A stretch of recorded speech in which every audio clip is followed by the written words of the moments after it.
All right, we should be live any moment now. I'm Fox with RealMarcFoxx, and we are going to try out Mortal Shell 2, the playtest. And by try out, I mean play again. I've already spent like 15 hours in this game and done pretty much everything there is to do in the playtest. So I can't imagine there's anything I haven't experienced yet.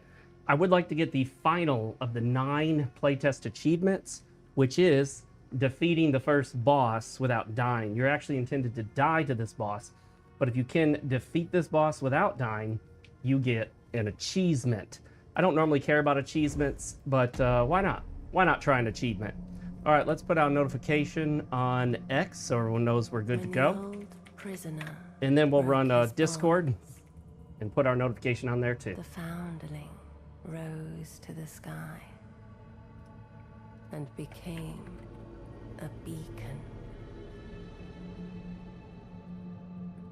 Fulgrim fell quiet for a time until the Undermether arrived. All right, type all that junk up. We don't necessarily watch this entire doodad here. Yet that was not enough. We'll see. Runs at 60 frames a second, but the game itself runs faster. Pilfered the wealth of her womb, but within her helm a foul passenger festered, whispering madness, until it broke free. Oh, is this the Harbinger, which is your character? Turned upon kin.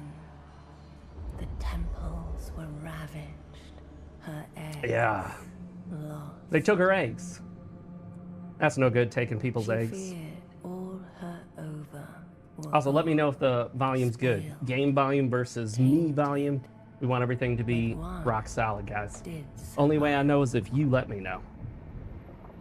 A strong one. Oh, someone has one of the ovum. Those are the eggs from this mother something or other. not that kind of mother. We're not talking about the bad word mother. Oh, look, it's the Harbinger. Yeah, I love it when the game starts with like the mouse cursor sitting in the middle of the screen. Let's just move that mouse cursor off to the side. It's time, child.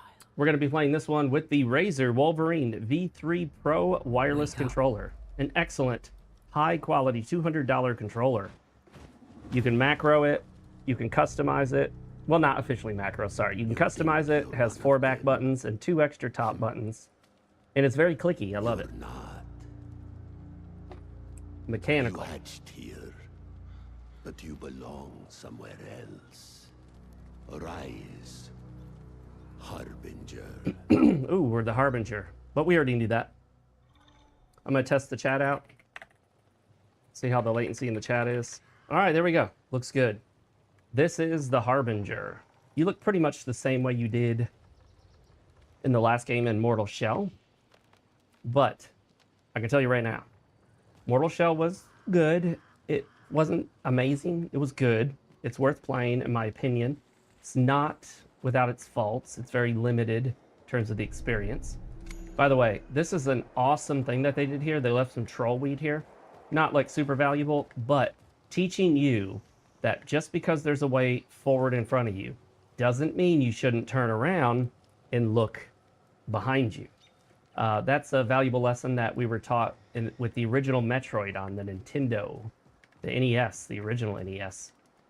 So you can't really fight or do anything right now.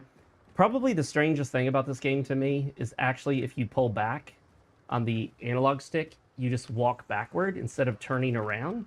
So it's you kind of got to get used to it, especially if you're painting the camera and moving backward. It's a bit awkward. It's almost like you're Michael Jackson doing the moonwalk or something. You can adjust to it. It's not a big deal, but it is something to know ahead of time. I would prefer they change it to where if you pull back on the analog stick, you just turn back around like you do in most Souls-likes. But like I said, no big deal. You can adjust to it and live with it like chronic upper back pain. You just get used to it and you deal with it. All right, so there's a deer over there. Can't do anything to the deer. Here's Daisy. I need a few more flowers before I can join the others. If you move the camera, you can see that Daisy has her face covered with a wooden mask. Wonder what that's about. She's collecting flowers. We can wander around the intro area and see some deer. Deer don't mind us. And if you get caught on something, your character won't necessarily turn in the direction. Like, you might actually just kind of push into it, almost like you're sidestepping. So, slightly strange decision on the movement mechanic there, but not a big deal by any means. I want to meet the under. I can live with it. The under You method. don't deserve for this. Wait, you don't deserve for this? I'm going to meet her and you can't stop me. Lily. That's the name of my car. I named my car Lily. And it was long before Stellar Blade, by the way, guys. I'm going to meet her and you can't stop me. Maybe that little girl needs a little corporal punishment education. I have to get used to not... Normally, when I do these live streams, you're used to seeing this microphone with the orange cover. And I always feel like I gotta lean into the microphone. But now I can just push it away. And don't need it. I'm using this nifty microphone. Hopefully the quality's good enough. It's not as good as the other one, but it should be good enough. Basil. She's near. I didn't know him personally, but I went to see a musical performance, and one of the guys in the group that did the music, I think a violinist, or whatever they say. I think his name was spelled B-A-S-I-L, but instead of Basil, he pronounced it Basil. Something to remember us by. Oh, I don't think I got this last time. I don't remember getting that anyway. So, all this stuff with colorful flowers, people picking flowers, everyone, Come on, Lavender. all of this will change. Will you dance with me? Are we given the option to Please dance? not. By the way, that's the camera moving itself. So what we'll do is we'll go in here and make sure our camera style is set to action. Yes, by default, it's set to immersive. You don't want immersive. This is immersive. It's that zoomed in, over-the-shoulder third-person camera. It makes it look like a Sony first-party game, one of those garbage movie games with way too much story. Fortunately, this game is not one of those. I don't know why they made default immersive. Hopefully they changed that in a patch. You definitely want it set to action. That's like a mandatory thing, because you can't even really see everything that's going on. You can't talk to anyone else here except for that one chick. She asked you to dance with her. To my knowledge, there's no way to actually dance with her. Yeah, it'd be kind of cool to see this Harbinger dance. Fetch the bucket. All right. So, if you play this portion of the game, it may give you the wrong impression that this game has a lot of story and a lot of talking and a lot of characters. It doesn't. After this, you spend most of your time wandering with a little bit of background music, like ambient music, ambient sounds, fighting enemies, watching around every corner for an enemy to come out and grab you or attack you. Excuse me, allergies. You know how it is. You know how it is, allergies. Allergies attack us all. Can we ever get away from them? Driven by the illusion of self. The under method. Now he's pure. It has a sort of almost alien aesthetic to it. Not necessarily the famous Alien series, but just Alien. Now, you're going to get this shell, which name starts with an H. I can't remember what it is. Anyway, you cannot... Haros. You can't keep this shell for the entire playtest.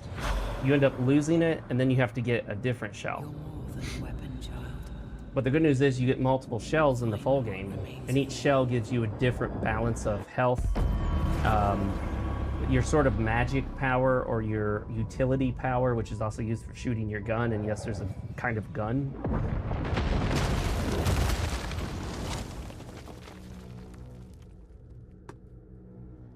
You can skip, I think, all of these cutscenes if you want to. I skipped them the first time. I'll watch them this time. For your benefit, as much as mine, I'm going to do a quick video on this playtest and talk about my experience with it. Just got notified by Twitch that I was permanently suspended because of bot spam posting. I don't think anyone got into my account because I should have been notified if they had. I didn't get an email or anything. I have two-factor authentication. I have a very complex password. So I appealed it. I can't log into my account to see what it was that they're accusing me of. And when you click the thingy to say what got you banned, it's grayed out. So they don't even show you. They just ban you or permanently suspend you, but they don't tell you what it is that you did. They give you a generic accusation, but no specifics. I'm like, if I was spamming or botting, tell me what specifically was spam. Where was it? Did I DM it to people? Did I post in people's streams? Show it to me. Because if it's worth banning me, then obviously you've collected this as data about my account, so show me what I did, allegedly. I know I didn't do any of that, but you never know. Somebody may have done it on my account. I don't think anyone could have gotten into my account without me at least getting a notification. And none of my other accounts have been otherwise hacked or breached, so I doubt that's the case. All right, so right trigger you can hold to get a kind of charge up attack. Left or right bumper is your normal fast attack. This game does have a slight bit of slipperiness to the controls, but not so much that I dislike it. It's not as tight as some other games are, but it's not bad. It's just not my top choice for a style. I would prefer to keep this shell throughout the entire playtest, but that's not the case. They don't let you keep this shell for the playtest. You get a different shell. You get teal, which was a shell in the first game. Haros, which is this shell right here. This shell was in the first game as well. And in the first game, each time you found a shell, you kept it. It was an available shell that you could equip. You can also get knocked out of your shell, which you'll see happen to me at some point. And if you get knocked out of it, and in this game, instead of trying to run back to your shell to get back in it like you did in the first one, in this one you have to build up this sort of energy by hitting enemies, and then once you've built it up enough, you can return to your shell. You can bring your shell back. Some people will, like for a challenge, some people beat the entirety of Mortal Shell the first game without ever using a shell, other than when they had to during tutorial. However, it's very difficult. You definitely want a shell. It's very difficult without a shell. In the first game, shells impacted your stamina, but if you look down to the lower left, you'll see that top bar, which is used for shooting and a few other special moves. And yes, this game has special moves. I don't have any equipped right now. I just started a new game. It's used for a couple other things. And then below that's the red bar. That is my health. Of course, you'll notice what's missing. It was also present in the first Mortal Shell. Stamina. There is no stamina. There's no, energy bar in terms of how much you can run or how much you can swing. This game is balanced around not having a stamina bar. Now, a lot of people feel like Ventrium is an upgrade material. It's like a Titanite or a Titanite. Many people feel that having a stamina bar is one of the core elements that establishes a Souls-like. I don't think it's a requirement personally. I think it's a normal thing. I think it's quite common for Souls-likes to have a stamina bar, sort of going in flow with From Software's style. However, some Souls-likes find a way to balance combat and everything else without a stamina bar. After all, your swings have momentum. There are certain points where you commit to an action and can't stop it. You can still get hit and you can still die. Stamina isn't a requirement, in my opinion, to have a Souls-like. It's typical. It's not necessary. I think it's just fine if you balance your game around not having a stamina bar. You'll encounter these things. You can hit them, and these give you Gloom, which is this game's version of Souls. It's a currency used to level up and to buy stuff. You can sell items you find, only specific items to a specific merchant. Who knows if the big open world of the final version of this game will have more merchants and more items. I'm sure it'll have more items to sell. But there's one key merchant back at the Mether's... Not the Mether's Pulse. We'll figure out what it's called. Ranged weaponry. This is a tutorial message. So, if you want to, you can just go ahead and pop off the rounds. It works kind of like a shotgun. This weapon was also in the first Mortal Shell. It's the nail gun, spelled, I think, with like a Y or something.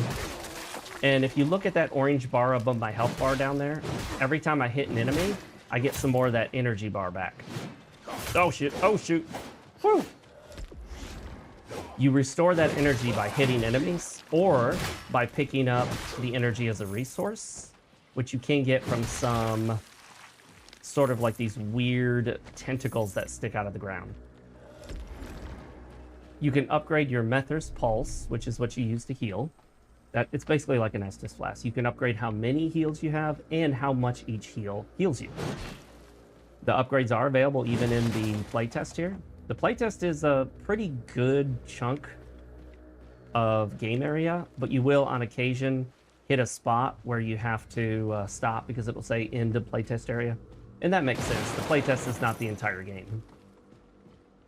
I know some games will let you play the entirety of the game, but they'll give you a timer, a time limit. I hate those. I don't want a time limit. Let me explore the portion of the demo to my heart's content without any limitations. So when you get to a beacon, you need to revitalize it. It's just holding A. And then it comes back. But there's one other catch. Unlike bonfires and whatnot, you have to cleanse the beacon. You want the full benefit of the beacon. So cleansing the beacon involves going into it and completing a dungeon of sorts. You can almost think of these similar to like Legend of Zelda Breath of the Wild's shrines. Some of them actually have puzzles. Some of them have puzzles that confused me for a bit until I figured out what I was supposed to do. There was one where you have to walk through this sort of archway, and when you walk through the archway, it changes some of the stuff around you. So I was trying to figure out where to go. There was nowhere to go. But when I walked through the archway, it opened up a door that hadn't been there before. The Meridian Actuator. I don't even remember that from last... Oops, wrong button. I don't remember that one from last time. Bring to Franz to discuss... Okay. That's a piece that you give to the blacksmith dude, so you can upgrade your weapons. And your tar stones. So cool thing about this is, rather than just having the harden mechanic, which is... I don't even think we have the harden mechanic yet. In the first game, you did this harden thing, where you could just become like stone, and you could withstand one hit and take 0 damage. Many enemies would bounce off of you. In this game, you have multiples of these different seals. So you have this seal that can block and can parry with the perfect guard type mechanic, which I typically use. You also have the hardened seal, if you want to go back to the old school Mortal Shell 1 style. And then there's a parry only that has a very tight parry window, but if you accomplish it, it gives you a lot more benefit from the parry. You do a lot more stamina damage, stagger damage. And some enemies, as it tells you right here, are much weaker to ranged attacks, shooting them with your nail gun. Some are weaker to heavy attacks. Some are weaker to lighter attacks. So you got to figure out which attacks are the enemies weak to. This guy, you want to hit him with a... Oh, I forgot he's really quick. You want to try to hit him with a heavy attack first to break the shield, and then you're good to go. If you hit that shield with light attacks, it takes quite a while to break through it. So one heavy attack will do much better. Oh, that guy throws rocks, but they're easy to dodge for the most part. All right, and then we're going to give him one shot with the nail gun. And then we'll give him a nice R2, R1, R1, and then we'll back out of there. Give him another shot right there, and an R2 to... Oh, well, we missed that R2, but we got the R1. He's down. Oh, here's another guy. He thinks he can take us on. They actually cap out how far you can level in this playtest, which sucks because I hit that level cap pretty early on. I played the heck out of this thing. I've got like 15 hours already in my first save file on this game. I'm really liking it. It's turning out to be one of my favorite Souls-likes of all time. One of my other favorite Souls-likes that is not from Software is Enotria, The Last Song. I've streamed it before. I've told people about it. It had a rough start. I wasn't there for the beginning stages. Most of the reviews you see that are kind of negative or mediocre are because it had issues on launch. Almost all of those issues are gone. It is a great game now. Enotria, The Last Song. You should play it. At least wait for a sale and pick it up.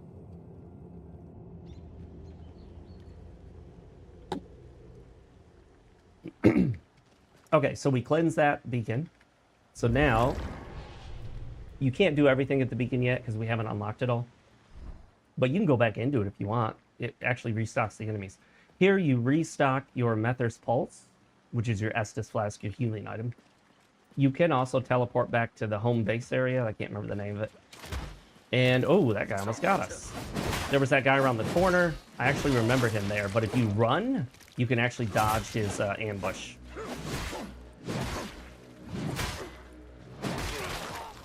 So if you find there's an enemy that takes a whole bunch of swings to kill, and you're like, dude, this guy's so spongy, you're probably meant to either use your ranged attack, your nail gun, or used R2s instead of R1s.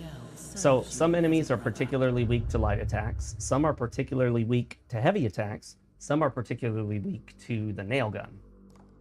So we have a special move here, which is called the Stone Guard. That is very temporary, though, obviously. But during that Stone Guard, I think you're invincible. Whoop, let's get out of there. Let's go ahead and give them a shot with the nail gun. Let's see what they're weaker to. That does a good amount of damage. Oh, these guys are probably weak to the R2. That seemed to do plenty of damage. By the way, enemies can drop gold coins, which are separate from gloom. Oh, I told you gloom is the currency. Gloom can be a type of currency. It's like souls, but there's also gold in this game, which is cool, you know. Most From Software games, your experience and your currency are the same thing. Not so with Sekiro, obviously. Sekiro had a separate gold, which I always had too much of. But in this game, you have gold, and then you have gloom, and gloom is what you use to level up. And you also use gloom to upgrade stuff, and you know how it goes. You played a Souls-like before, you should be familiar with a lot of this game. What may surprise you is, like I said earlier in the stream, no stamina bar. At first, you might notice it, but many people will play this game and just not even realize there's no stamina bar. You don't need a stamina bar in Souls-like. They're kind of standard, but not necessary in my opinion. All right, this is a point of no return. So the game doesn't appear to have a lot of fall damage. As far as I can tell, a fall is either lethal or it does no damage. That's what it seems to be, at least. Oh, I forgot those are the blow-up guys. Oh, they got me from that far away? Dang. Gloom-bound ritualist. All right, that didn't do much.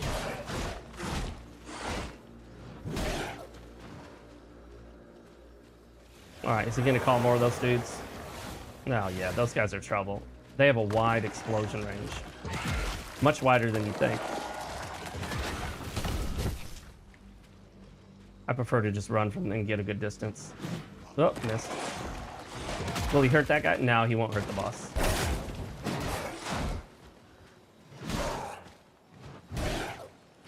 There we go. Oh shoot, I didn't know he had that combo. Ah, I'm out of heals. You can run in the game. It's a good idea to run it. Ah, I still got hit. Dang, man, the range on that explosion is insane.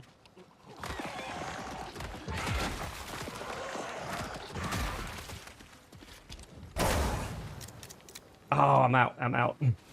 We just need one more hit on this guy. Come on, we got this. Oh, yeah, that's what I'm talking about. By the way, if there are ads during a boss battle, the ads don't immediately disappear when you kill the boss, which is kind of sometimes surprising. You want to be careful that you don't get killed by the ads as soon as you kill the boss. I don't know if it would count as beating the boss. I imagine it would.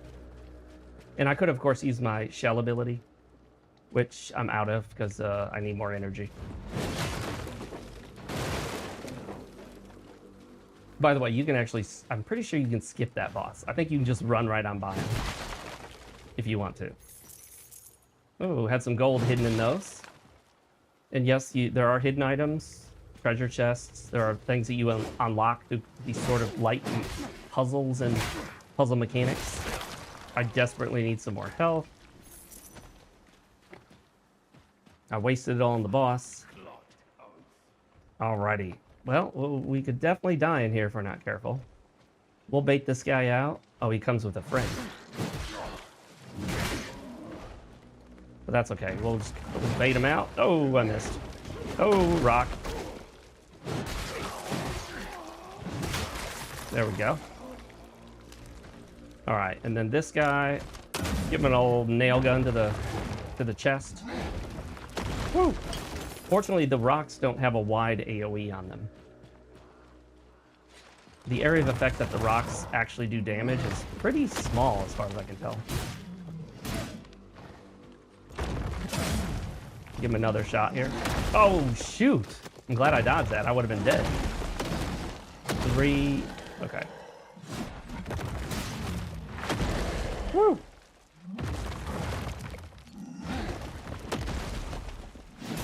All right, he's down. See? You get better at this game when you played it for 15 plus hours like I have, and it's just a playtest. I played through the same areas over and over.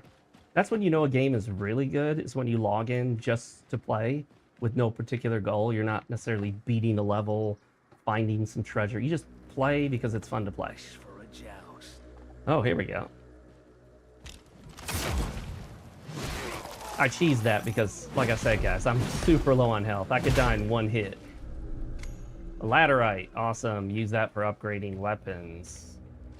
It's not really even a blacksmith. It's kind of like a mechanic or oh my gosh, I'm pretty much dead in the next shot, no matter what here. So, of course, when I die, I'll be kicked out of my shell.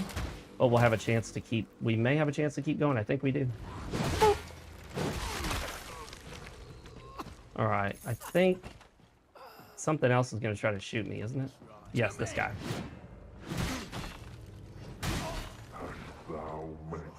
Okay, that guy's going to be trouble right there. Woo. You notice the nail gun doesn't do much damage, and he can lurch at you, so he's trouble. What we could do is just run past these guys for now. I mean, do we want to die right there? I've already beaten them on my other save file. These guys are trouble. If they shoot at you, they have some sort of blast. It does a crap ton of damage. Like a shocking amount of damage. Oh, I don't have enough to shoot my gun. Dang it. It's so much easier to just shoot those things than to fight them directly. Oh, but I can't get back up there. To restore my energy level to shoot the gun, I would need to attack some enemies first. I think we'll just pass that guy on by. We're not gonna bother that Pat. Here we go. Made it all the way to the beacon without dying. Impressive considering how long I was super low on health.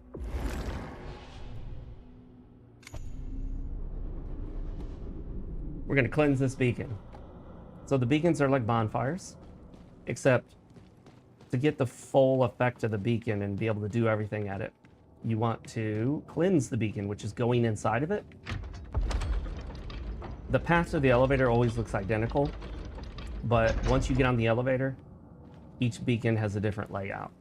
They remind me a bit of those dungeons in Elden Ring, although they're more unique. Elden Ring's dungeons tended to be very kind of cookie cutter. They could all start to look the same. Whoa! 2 can play that game. Not excited by the shimmy through tight space mechanic. Not a big deal, it happens quickly, but so many new games nowadays have these things where there's some narrow space that you have to shimmy through and it zooms the camera in and you slowly move along it for a little while. Then it'll have areas where you're supposed to duck and crawl for a while, and it's just dumb. All these games giving you these very low interaction, sort of a movie-like type experiences. I'm like, just give me gameplay. Fully controllable gameplay. I don't want any fancy nonsense. All right, we got the gold that last enemy dropped. We're gonna squeeze through here real quick. That didn't really need to be a squeeze through area, but whatever. I guess it prevents enemies from following you.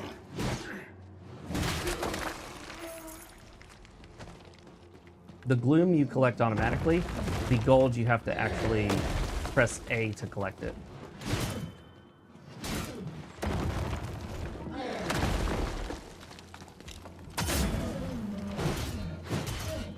And this guy, you really want to hit him with the R2s. You notice those 2 R1s I used were weak. Oh, I didn't dodge the first one. Nope.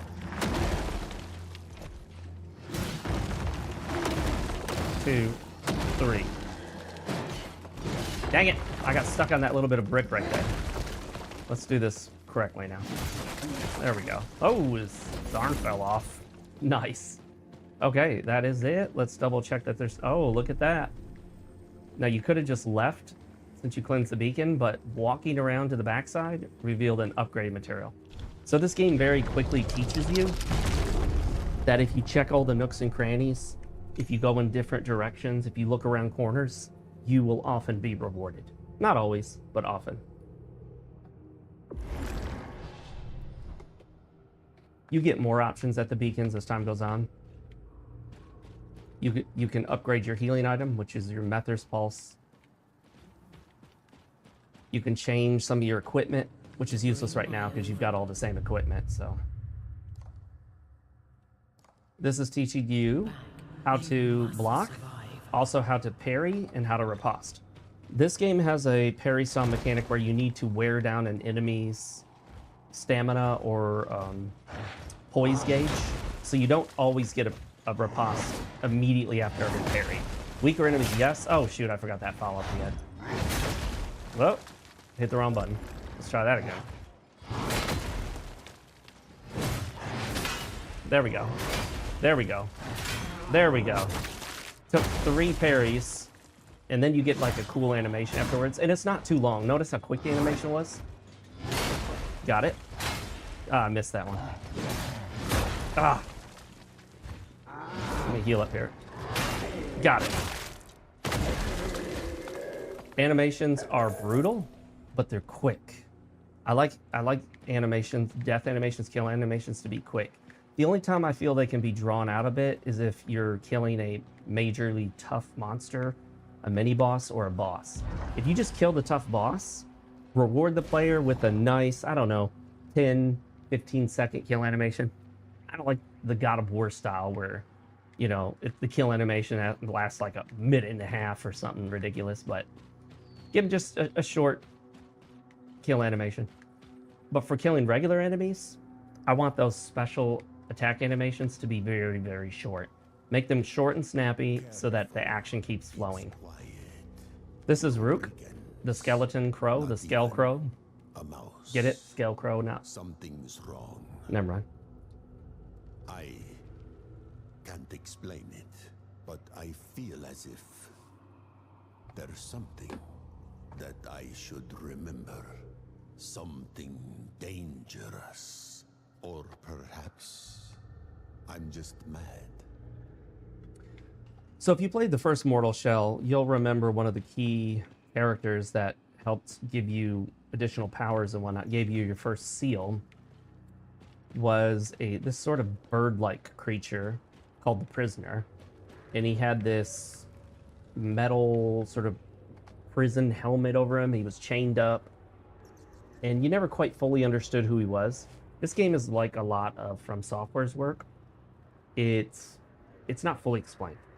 The story can be a bit confusing. All right, this is where I can get the final of the 9 achievements for the playtest. I have to kill this guy. I have to kill this boss. You're wondering, well, don't you have to kill this boss to continue through the game? No, you're meant to die here. If you do kill the boss... Oh, look at that. Okay. When you do traversal points, you actually come out of your shell and then you come back in. If you do kill this boss, you get an achievement for it. I don't know what you get in terms of rewards, but you get something. This will initiate a cutscene. Anyone familiar with games knows that when you come up in a big arena like this, you know there's a battle. Come on, it's a boss. It's a boss arena. Don't touch that dude. You know that's a bad guy that's going to jump out and kill you.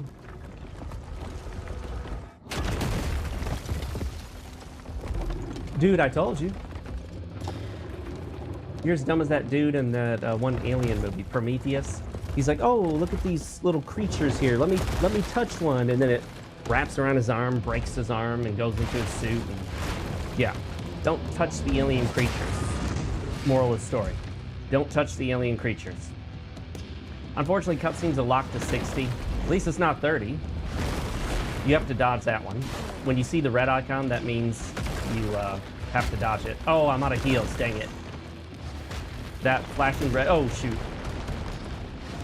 I'm probably going to end up dying to him, which is good, because then that gives me a chance to actually... Well, I guess to get a second chance, you have to quit out after dying.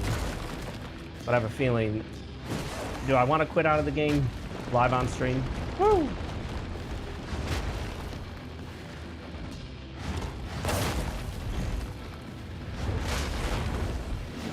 God, dang it!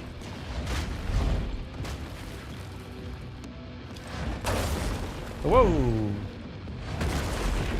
That does not have an insane range on it, which is nice. A lot of Souls-like developers will put crazy range attacks, like crazy range damage on many of the enemy attacks, just to make sure it hits you. I don't like cheap tactics. I like difficult, but also it feels fair. Sort of balance, you know what I mean? Not just insane difficulty. Oh, here we go. We brought his poise down through regular attacks. The Tar Golem is the one guy I haven't killed in this demo.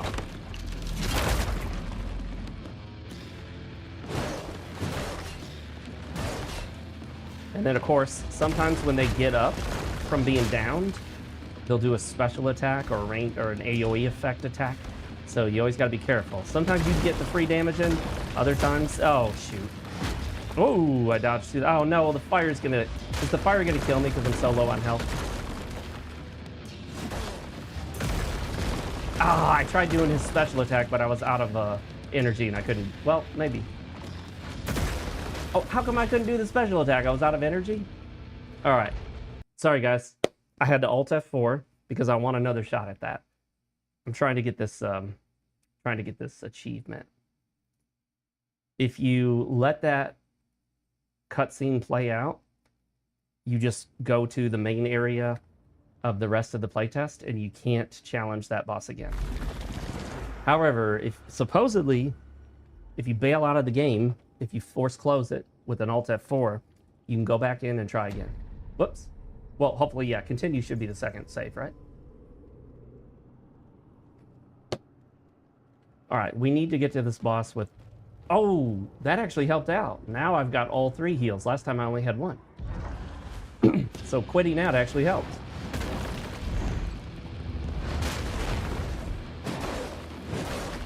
All right, so the regular R1s are fairly weak. We probably want to do R2s on this guy.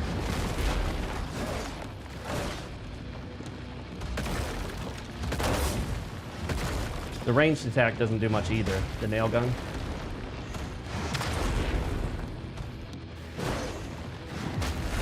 The only problem with trying to stagger this guy is so many of his attacks have the red symbol, meaning you can't parry it. I'm gonna play it safe here because I'm trying to kill this guy. Woo.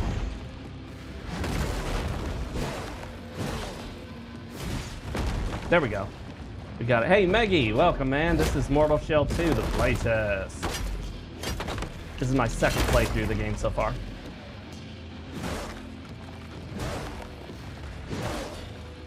All right, I got 3 good hits in. Oh, shoot. I probably could have gotten... Dang it. Dang it. Woo. Probably could have gotten a 4th one in, but I didn't. I like to dash towards his back when he does that, because it pretty much ensures that I don't get hit. Now, you can parry all those attacks, but you got to get the timing right. Oh, come on. I got hit by the... Oh, what the heck? He's doing some new moves. He didn't do those moves originally. Dang it. I'm mucking this one up. I did so much better the first time.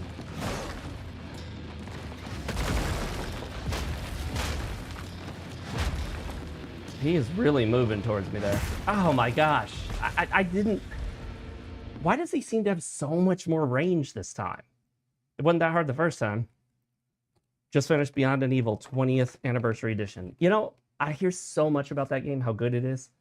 I've never played it. Never played it back in the day. Never played the remaster. Maybe I should put it on my list of things to try. It'd be nice if there was a demo. All right, so you have to quit out during this boss fight if you die, because if you let the cutscene play out, you can't challenge him again. This is basically a part where you're intended to die. However, oh my gosh, I forgot to hit the button for traversal. You can't just run through that thing. You actually have to hit the traversal button.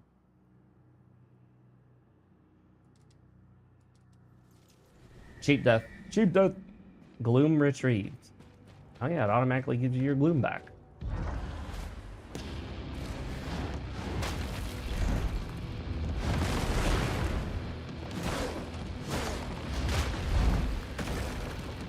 I've been dodging all of these. Maybe I should actually try doing a few parries on these. This is going to be non-parryable.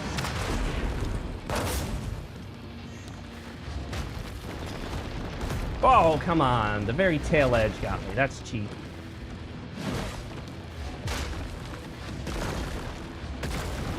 Oh, is he stuck? Oh, I heard this could happen. No, he's not stuck. Okay.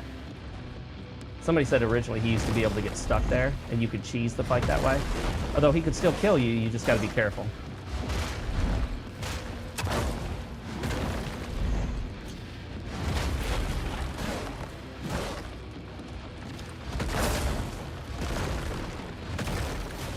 Okay, there we go.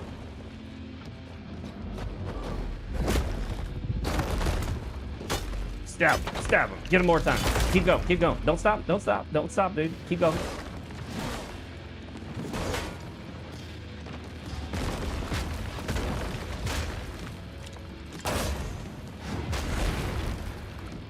Okay, that sends out a line on the ground that attacks. Oh my gosh. That move is the toughest for me to dodge. I messed up half of those dodges right there. Dang it.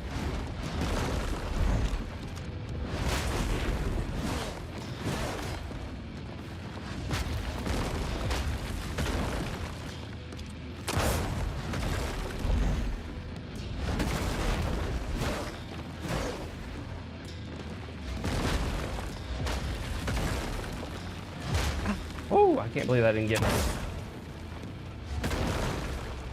Oh, he got stuck again. Unfortunately, you run out of ammo. You have to actually keep hitting him and keep going with the gun. So just because he gets stuck doesn't mean you cheese the fight.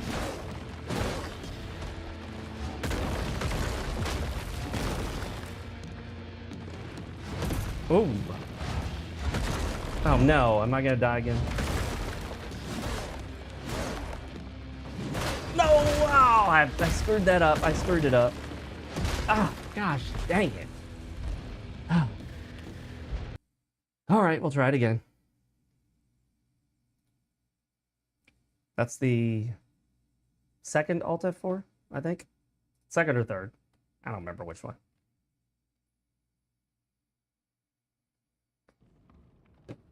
Maybe I should try parrying some of those rapid downward axe attacks. Fortunately, it doesn't take long to get back into the game.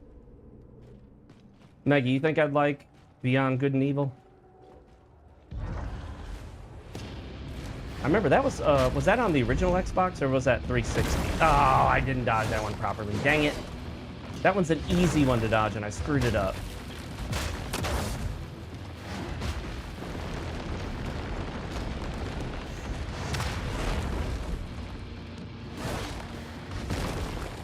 Two. Oh, can't do that one.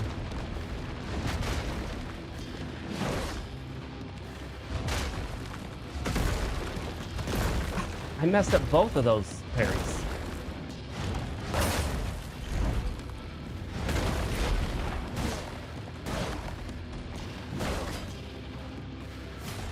He can be staggered at times, but it's hard to tell when you're going to stagger him. Yeah, I think it was, yeah, Xbox, PS2, GameCube. What era was it? Or, yeah.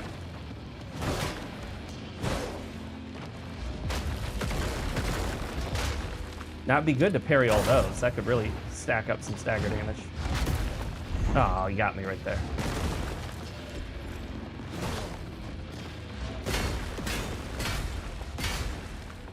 I got most of those. Oh, dang it. Oh, come on. I was doing well. Let's try again. And it seems like sometimes you pairing, you still get the fire effect on you. You still get hit by the fire.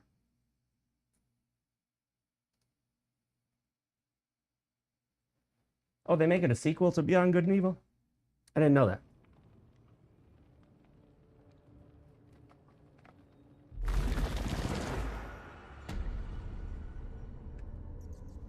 We'll get this.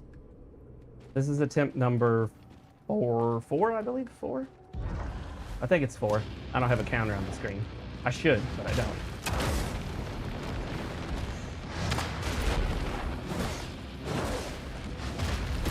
Oh, he got me on the side jump. Or the back jump, rather.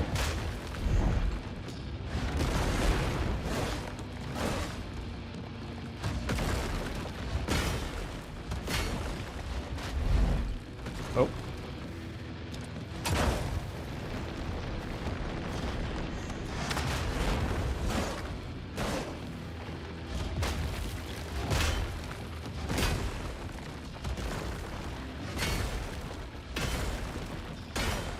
Okay, we got him. Here we go.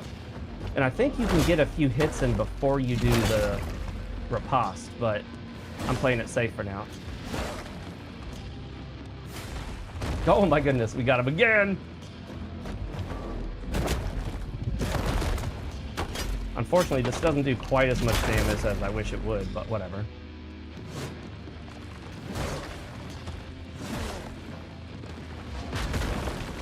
Oh, no, what? No!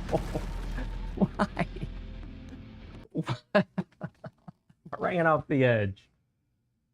Ugh. Does that really count as dying to the boss? I mean, I just walked off the edge by mistake. I was doing pretty well against the boss. Not flawless, but okay.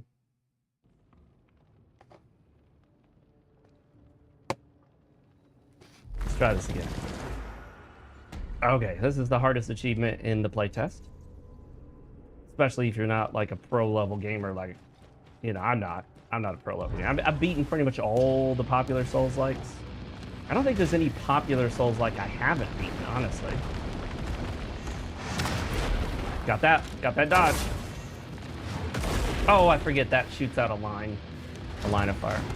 Woo. Dodge behind him, you can get in 2 good licks on him. You can probably get 3 if you want to risk it.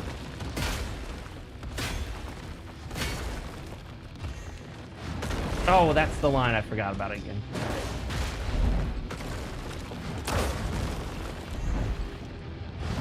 Dodge behind him, get into 2 good licks.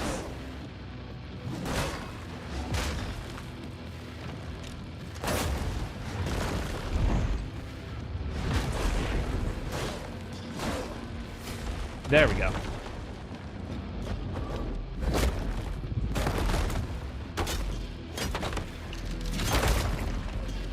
Why does he step back? I hate that because I gotta walk forward again.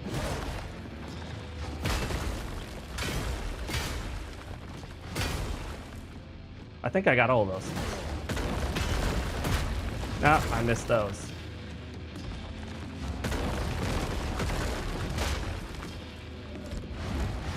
Gotta make sure to know where the hole is in this area. Okay, that's good. Getting some parries in, all right.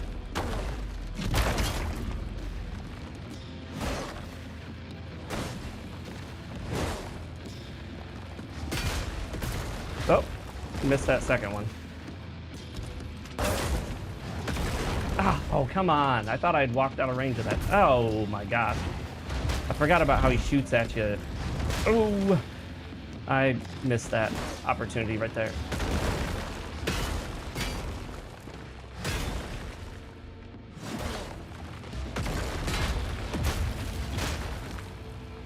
Gotta use my last heal. All right, that's it. We're out of heals.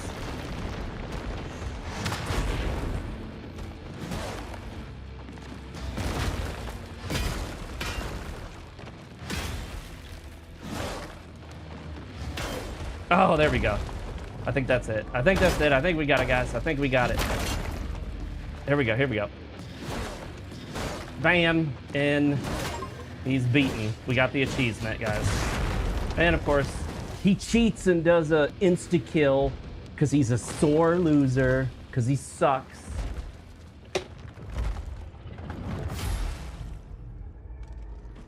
Fortunately, our shell saves us. Blows his head off. Okay, that's cool. Why didn't we do that?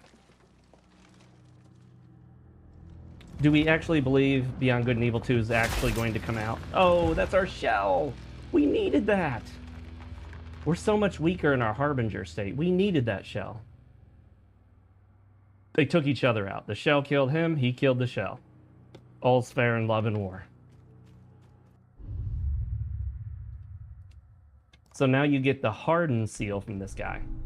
So you can equip the hardened seal, or you can keep the block and parry. I like the block with a parry. I don't like the tight parry timing seal. You do get more stamina damage, poise break on the enemy, but it's a very tight parry timing. Wait, was that an item hidden in there? We're gonna go back down and see. This game has hidden items, and I love it. I love games that hide items and reward you for exploring. I hope we can go back down. Boy, it's gonna be a long elevator to get back down. Now, there is a really long elevator in this game, but fortunately, it goes super fast. Oh, I can't go back down? Dang it, I think that might have been an item down there. Come on. Yeah, whatever. It probably wasn't that critical.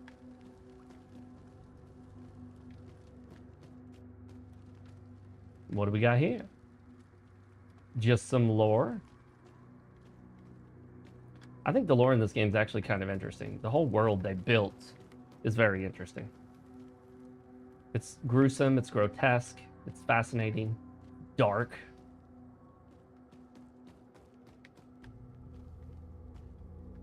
I'm making sure I'm not missing any items here.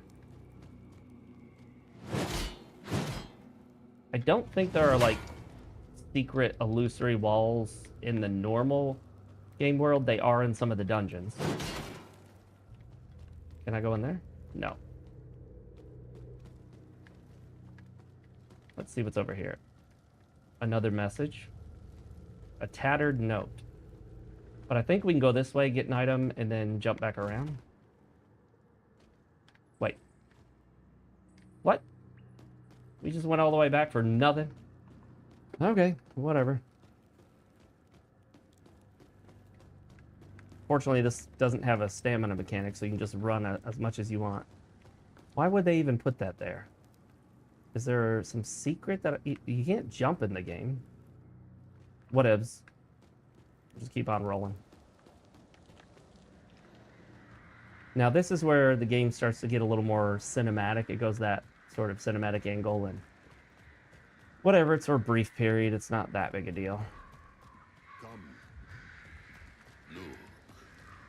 I'm gonna look around here. I don't know if I fully explored this the first time through the game. You cannot come back to this area after the tutorial area. So if there's anything hidden here, you want to find it now.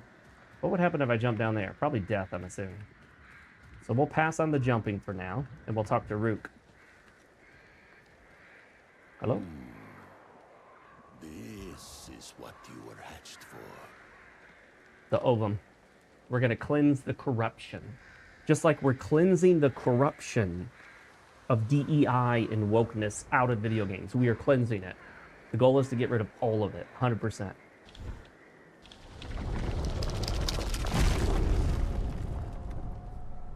I'm not moving the camera. The camera moved itself. So they got to work on that automatic camera. They're doing it for cinematic purposes, but sometimes the automatic camera will just rotate into a weird position where it's like right up here on the character's forehead. This area is where you get to hear some of the old school Mortal Shell 1 style Rotting Christ music, which is the name of a band apparently. Sounds like the kind of band one of my friends would listen to. Not my style, but whatever. Can you stand in the fire? And does it hurt? You can stand in the fire and it doesn't hurt. I'm fine with that in games. That's not a big deal to me. Yeah, it's a little bit immersion breaking, but whatever. I guess it's more convenient to not have to worry about a little bonfire and whether you stand in it and get hurt. So you can hear the guitar in the background, like a grunge guitar. The first Mortal Shell had actual songs from a band called Rotting Christ. I wasn't a big fan. It did fit with the world. It wasn't out of place. And as you move up here, it will take control of the camera and give you this sort of cinematic, wide view, which is cool, I guess. The rain is also hitting the camera, so you can see raindrops on the camera. I did explore this area last time thinking there was a secret. I don't think there are any secrets here. I think this area is just meant to be sort of a cinematic area where you progress to the next thingamabobber. The thing that does confuse me a little bit is that as the camera pans, you would think you'd have to change the direction that you're running, but you just hold forward and you continue to move forward even though the camera turned to the side, and it shows you Mortal Shell 2 like it's a movie. Yeah, not a big deal. I don't prefer it, but not a huge deal. You'll notice we have lost our shell. We no longer have Haros, and we also have the ovum strapped to our back, the egg. An ovum isn't the exact same as an egg, but similar. It doesn't have necessarily a hard shell. Now you get more grunge guitar with distortion.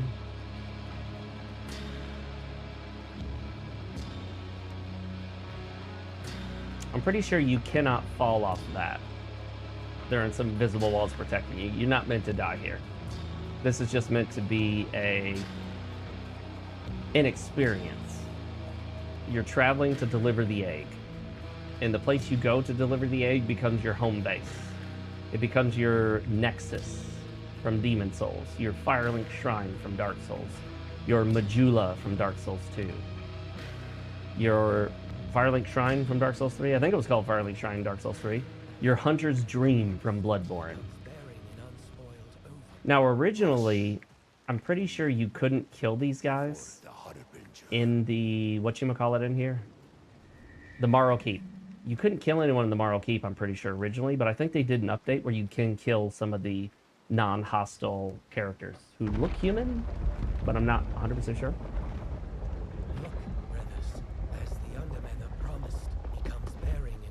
The voices come through really quiet. I don't know if that's just a balancing issue on their part or if I need to go into the settings. By the way, they all seem to basically worship you, which is fine. You know, I'm okay with being worshipped, I guess. I have hardware ray tracing turned on because this game actually seems to run a bit better with it for some reason, which is weird. You have DLSS, FSR, or TSR. Of those options, DLSS native is probably the best. I'm pretty sure the DLSS native is the equivalent of DLAA, which really isn't so much upscaling as just a unique kind of anti-aliasing. For audio, we have everything turned up, so they probably need to increase the dialogue volume. I think their dialogue volume is too low.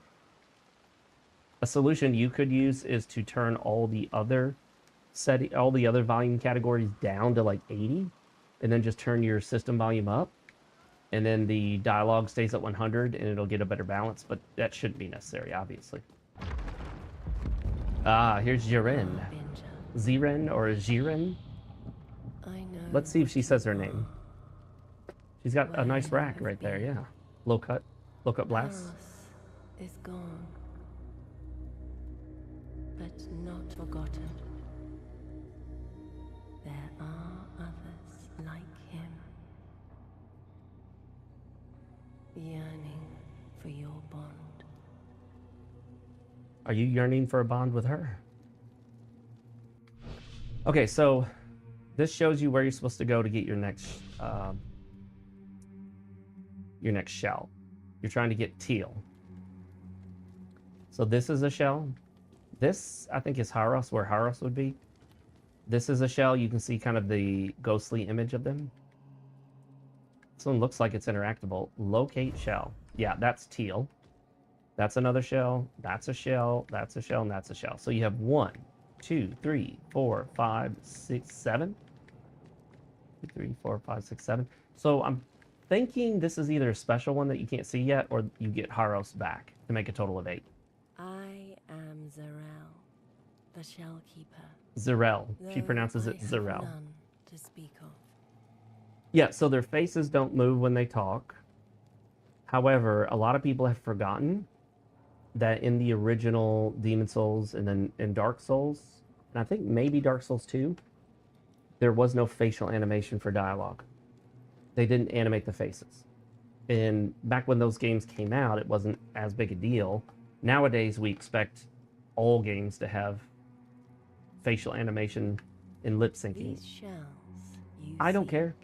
I could go either way. Have it, don't have it. Sometimes lip syncing looks off. It might actually make it worse to have it than not. If you can't do the lip syncing well, probably better not to do it at all. Everyone speaks through telepathy. These shells you seek, they're more than mere flesh. Their stories hold. Oh, by the way, new headset. An answer I got to the great Astro, no, not Astro, yeah, Astro A50 Logitech. I think they're slightly better than the HyperX Cloud Alpha. I do like they have a magnetic cradle. You just set them in and they charge. Though the Cloud Alpha had like 300 hours of battery life. That thing never ran out of battery. I charged it like once since I bought it. I feel like I could get that thing to last months. Some people say they go months without charging. This is where you can level up. So we level up twice, and you just level up. You don't pick stats. So we can do the Hardened Seal, Vatra Seal, or the Untarnished Seal, which is a basic block if you hold it, a perfect guard if you time it, and of course you build up stagger to do a riposte. So I like that one. That's my favorite one. It's the base one that you get. There seems to be no consequence for killing these guys. You get a little bit of gloom and just a tiny bit of gold, so there's probably not really any point to killing them, but if you want to, just for the heck of it, there you go. Knock yourself out. And if you explore the Morrow Keep, you will find random items about. The Slayer Seal. Sidearms will deal break damage, exposing enemies to riposte. It restores some health and resolve on performing a riposte. I don't use the nail gun that often, so I feel like that's not an ideal seal to use, but maybe other people will like perfect that and make that, they'll say that this is the best seal. Here's the merchant, Merrick. You're that special brave, right? I've got something nice for you. He's a very tall dude. Axe and dagger. That's the second weapon. That's the weapon that goes with Teal's shell. The weapon we have right now goes with Haros's shell. New friend Merrick. Is it true you can bring back the dead if they're special or something? I'll take that as a yes. The voices are so quiet in this game. The shop's a mess right now, but give me some time. Can't use the shop yet. It'll unlock in a little bit. This is where you can turn in the ovum that you have. And as you can see, there are lots of ovum to deliver. Don't have one right now, so I can't do that. They gave a lot of NPCs face masks in Fallout 3 in New Vegas to accommodate console hardware performance, I'm sure. Believe it or not, lip syncing is quite a complicated thing to get right. That's why so many games that have facial animations, you'll notice that when they talk, they just move their mouth in some generic way that doesn't match what's being said. And so it can be quite immersion breaking when you're watching their mouth as they talk and it doesn't quite fit with what they're saying. In those cases, it's almost better to not have the facial animation. Oh, look at that. We found 250 coins hidden back here. Not a big deal, but a decent amount. And then there's another item over here. Ventrium, that's used to upgrade. It's like the Titanite materials, which everyone's always pronounced it Titanite. I think it's based on the word titanium. So when it comes to the Souls games, I don't think we're supposed to say Titanite. I think it's Titanite. Titanium, Titanite. Titanium, Titanite. Makes sense to me. I was also the first person that started the trend that I know of, and even Epic Name Bro started doing it after he heard me. And I think even NVIDIA changed it. Everyone said Orenstein and Smo. Orenstein and Smo. Orenstein. And I started pronouncing it Ornstein. Like Stein, like a German Stein. Made sense to me it would be pronounced Stein. You don't hear it pronounced in the game. And when I started pushing for the Stein pronunciation, I noticed a few people changed and started pronouncing it that way. But nobody ever caught on to my Titanite. Everyone kept saying Titanite. But maybe I should just keep saying Titanite. And when people question me about it, give my reasoning. I think I've got good reasoning for it. You'd find me. This was the lady that helped you upgrade your shells in the first game. She's the one you would go to. She's the one you would resurrect at when you died. I see you're prepared, but you have much to learn. Okay.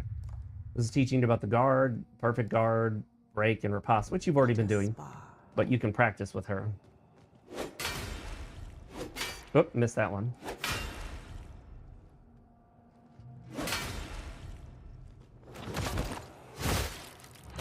Yeah, take that, woman. Well done.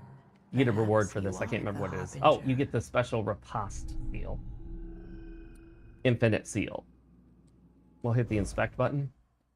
With proper timing, parry incoming attacks, breaking enemies more efficiently, but at a greater risk. Yeah, I don't want that greater risk. I think I'll just go with the less risk. Yeah, but animating the faces of characters can be quite complex and require a lot of processing power. Generally speaking, it's sometimes not worth it, especially if you're an indie developer or a AA. You might just be better off not animating faces. This is the only beacon I'm aware of that you don't cleanse.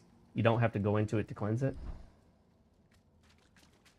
Probably for good reason, because it's the one in the keep, so it is not suffering corruption at the moment. Harbinger. Then you have Zero.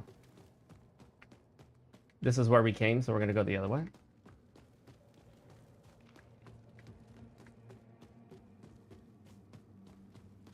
And after we reload this area, she will forever be facing this way. She was only facing the other way because you came from that way the first time. So they changed the direction she faces from now on. That's the ovum thingy that we were playing with. Up there, this is the guy that runs the machine that helps upgrade your gear. You actually upgrade it yourself, but you have to give him the pieces to expand your upgrade options. A piece of her. This part, it's what makes her purr. Well, hold on. I'll bring her back to life. Finally, her heart's beating again. You can speak with him. I don't think he gives you anything or does anything else. He just tells you to bring him more stuff. So we can upgrade the Iconoclast. This is actually the better of the two weapons in my opinion, but it depends on your playstyle. The axe and dagger are quicker swinging weapons.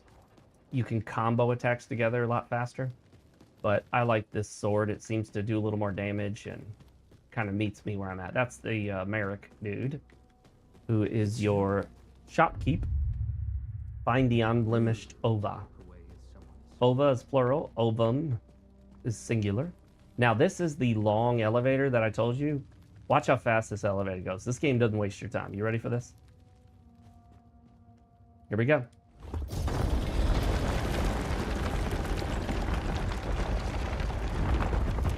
Oh, okay, I'm fine, guys. I'm still good. Just wasn't expecting that. Rook is over here, but for some reason you can't talk to him, which is weird. It seems like he should say something, right? Why is he here and just you can't talk to him? He didn't have to say something important. He could say something useless. Some messages to read here, but nothing amazing. One of these sides is blocked. Yeah, playtest area limit, so you can't go that way. And the other side, let me make sure there's not an item. I thought there was an item up here the first time I played, but maybe not. And then this side you can go, and this is the most insane fast travel animation I've ever seen in any game in history. It's a bit long, so the complaint people will have is that it takes too long, so they may patch the game and shorten it. But you get to see just how insane this is. Strangely enough, you move in the map with the right analog stick. You would think it would be the left, but it's not. Here we go. Get ready.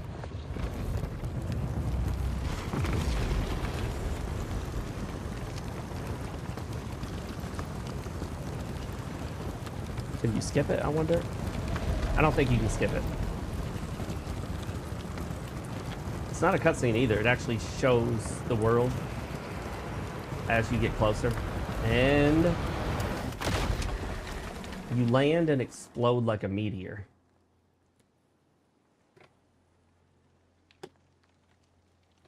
Okay. Seems a bit much, but whatever. So, I don't think this beacon is cleansed yet. Let's enter the beacon to cleanse it. I don't think we cleansed it yet.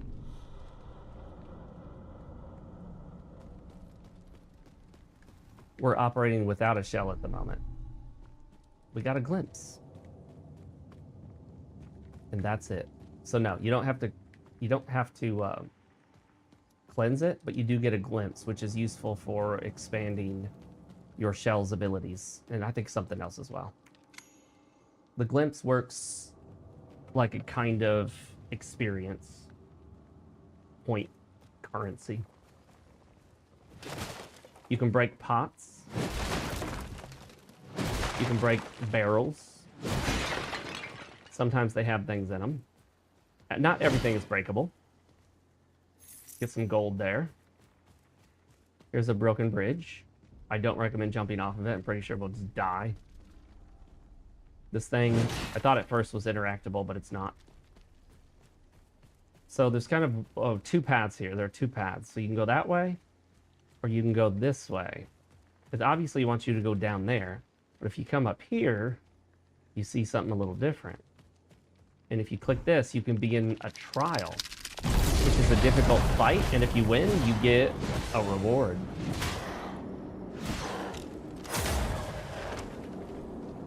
They get harder as you go on, obviously.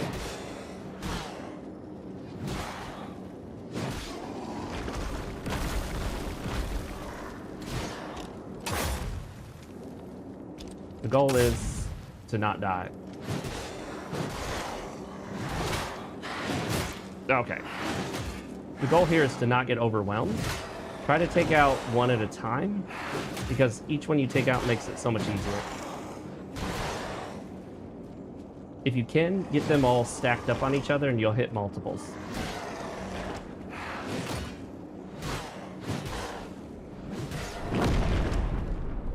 And there we go. Not too tough.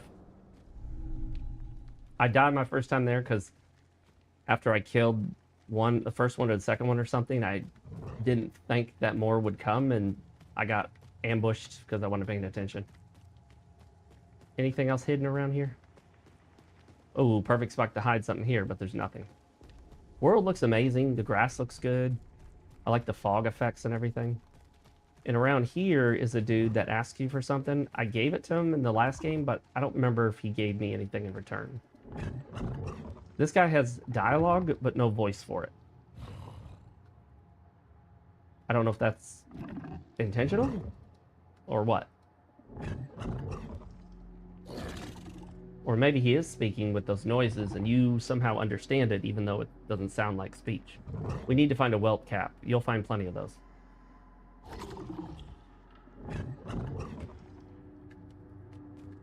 I think he was also in the first game. Playtest area limit. So this is an area you could go, but not right now. Not during the playtest.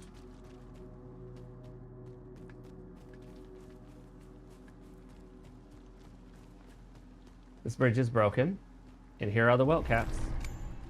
You get 3 right here. If you have a certain number of your inventory, they give you some bonus, just having them in your inventory. But however, we are going to give him 1. He only takes 1, at least at the moment. I don't know if more of his kind show up elsewhere, if he shows up elsewhere and needs more. And oh, he gives you the Marsh Pearl. The Marsh Pearl can be traded for 2,000 coins. which that's worth it for 2,000 coins. You need coins for a lot of things. I think you also need coins for upgrades. I ran out of coins long before I ran out of gloom, because you max out your level, and then you'll be desperate for coins long before you're desperate for more gloom, which is this game's version of experience points. Again, going slightly off the path to get rewarded with items. This guy's kind of tough. I died to him a whole bunch the first time. I blocked it, but I don't think I parried.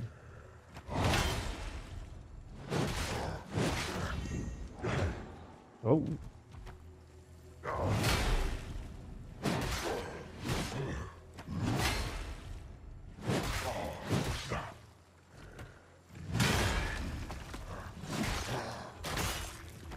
I accepted the bear trap. Dang it. Just like the first game, this game has annoying bear trap. Oh, I missed that parry. I missed it by a mile. Oh, dang. That came out faster than I was expecting.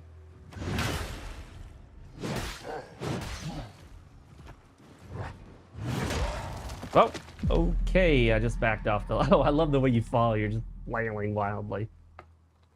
Dang it. We'll try it again. We'll get them next time, maybe.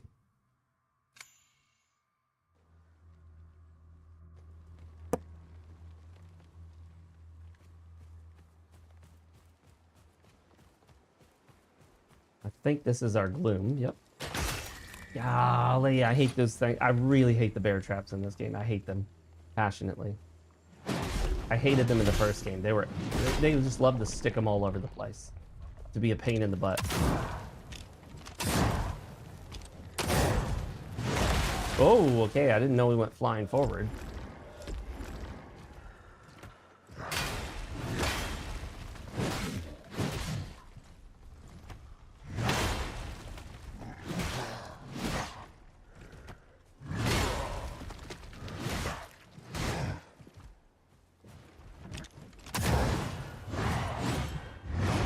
Oh, that third one is slightly delayed to make it harder to parry.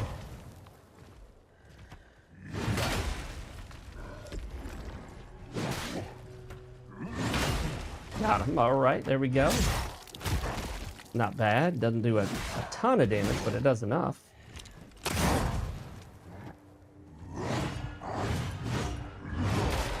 That delay gets me every time. That delay on that last hit of that combo.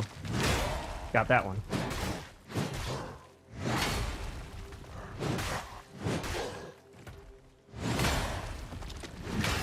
Got that one. Oh, there we go. We cheesed it right at the end. Arbiter's Prize. Let's see what that is. Tar Stones. We're going to quit that thingy. Consume 30 resolve to infuse your weapon with Blood Curse. Sounds good to me. Hold X to infuse your weapon. I always forget to do that. But this game has special attacks, special moves where you like invincible. There's one where you go up into the air and come slamming down. Burnt Effigy increases burn resistance. I think that's temporary though. And then the Reverend Gland. Oh, we need to use that. That gives us another use of our healing item, Mether's Pulse. Always good to have more heals, and always good to heal more with each heal.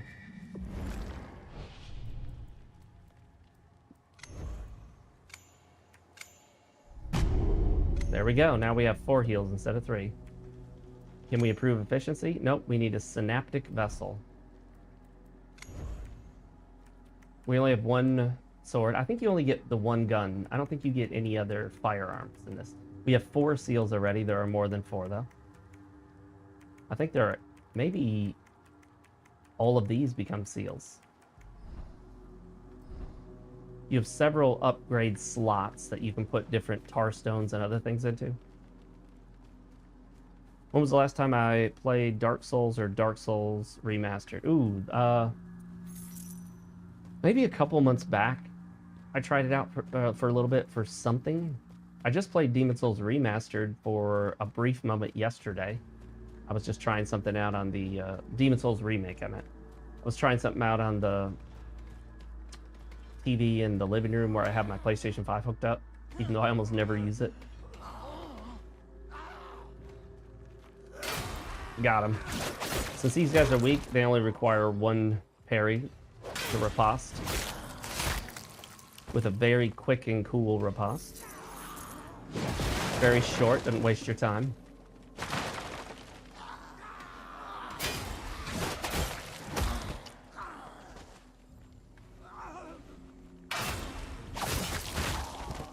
These guys are rather easy. It has a wide riposte timing, or parry timing is what I meant.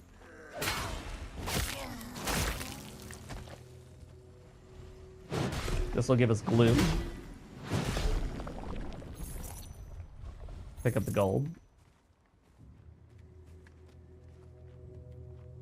And there are also these like special zones you can walk into. You can see it right there. A burnt effigy. That'll become useful for the final boss of this playtest. You gonna attack me, dude? Hello? Well, whatever. I'm not gonna waste time waiting on him.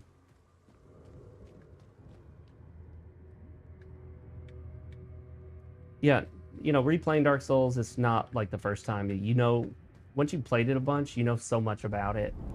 It feels kind of rote, like it's just a repeat of the thing you know extremely well. It's like getting in your car and driving to work. You've done it so many times, and while some stuff can still catch you off guard, like if someone pulls out in front of you you're not expecting, you start to master it. You figure out what can happen where. You're ready for almost anything. Doesn't mean you never die. It just means, you know what's going to happen.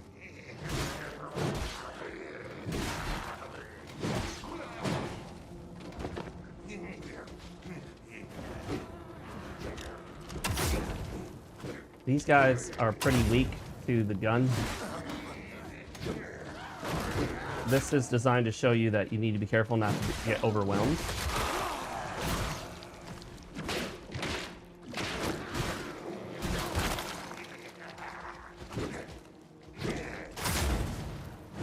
Those guys right there that lash the tongue out are super weak to ranged attacks with the nail gun. Much more so than your weapon.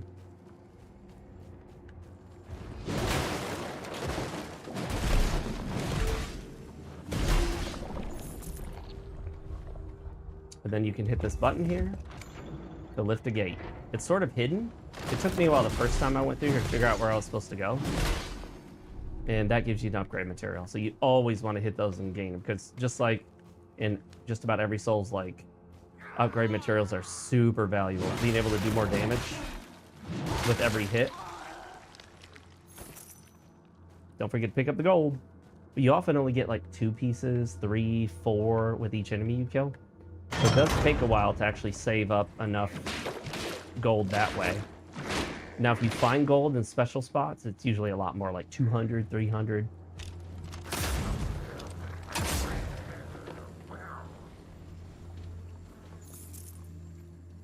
Freedom's in sight. At top of the gate, the latch sits exposed. If only I had some way to reach it.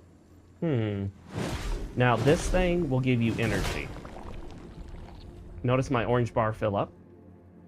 And then I noticed something. Watch this. It restocks. I'm like, why does it give you infinite energy? I was like, is there something you need to do in this room that requires energy?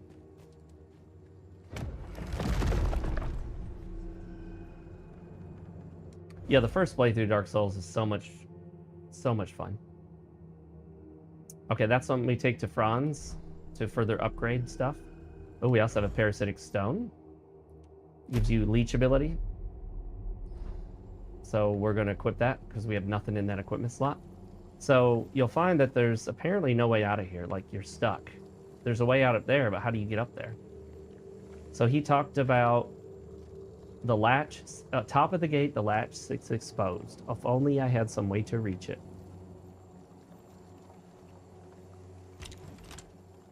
You ready? Boom, there you go. See, that's why they gave you unlimited energy. Because you needed to have enough energy to shoot the weapon at it to get out.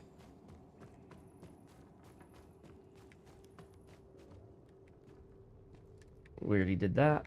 And I think that's all for this area. I explored this area quite a bit, thinking it would continue towards the end like one of the beacons that you cleanse. But I'm pretty sure that's it. I did experience a bug one time where this elevator would not go back up. If I got on it, it would make a sound like it was going up, but it wouldn't go up. And I could do it like a whole bunch of times. I could even pull the lever to bring it back down, although it didn't visually show it going up or down. It just made the noise. I reloaded the game, and then it worked. The bridge breaks. It's just, you know, that thing is so cliche. It happens in so many games. Valor Mortis does it. Even though in Valor Mortis, it's part of the tutorial area, so it's meant to happen, but still. These things are tricky. If they shoot these little darts at you, they can do a ton of damage. You can sometimes see them up in the trees, and there is always that cheap tactic of just constantly clicking the lock-on button, and it will occasionally lock on to an enemy that you haven't seen yet. It's cheap, but, you know, whatever. Watch this. This secret you achieve by running along this tiny ledge and getting to these things, since you can't jump or climb. So, you don't want to get shot by these things. So it's a good idea to take them out with the nail gun. They do a ton of damage if they shoot you with their little frog darts or whatever they are.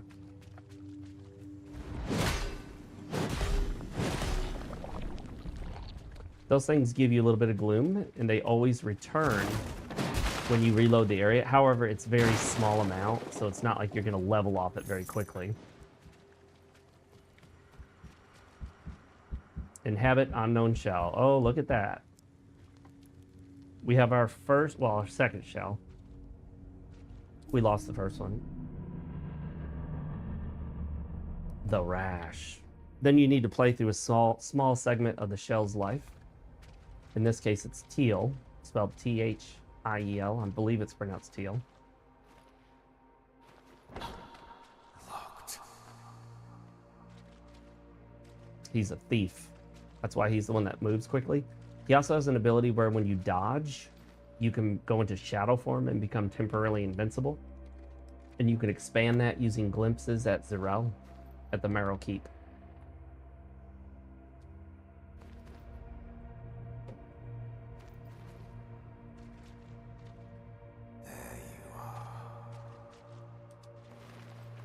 So he's got a backstory as to how he died. Empty. Shit. Teal, what are you doing here? Look at me. Your remedy. I need more. I see. The rash has worsened. The voices are so quiet. I'm afraid more would be unwise. It's quite potent. We'll see about that. Please, you're going to hurt yourself. I'm already hurting. What's the difference? The voice work is very good too. He'll gain shadow and prepares to perform a shadow strike with his dagger. Lingering shadow, shadow strike, renders you undetectable for its duration. Dashing just before getting struck grants Teal shadow and inflicts stagger damage. So you can actually stagger an enemy and then riposte them by just dodging. So this guy leans more towards dodging, quick movement, sneaking, sort of sneaking. You can't go into sneak mode, but you do get the shadow stack, and that makes you undetectable for a brief period.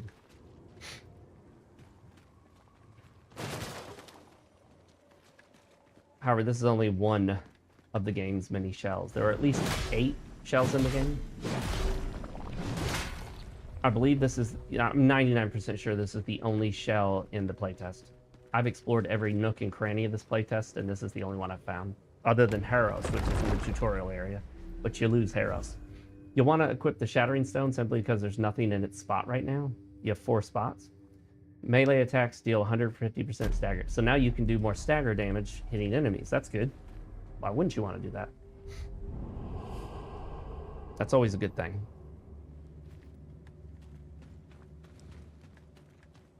I've already played everything that this playtest has to offer, and I just want to play through it again. Mortal Shell was good, not amazing. This game is so much better. It's almost a shame that many people will pass this game up simply because of the less than stellar nature of the first one. But anyone who's played Mortal Shell and didn't love it should still definitely try this one. It is so much better in so many ways.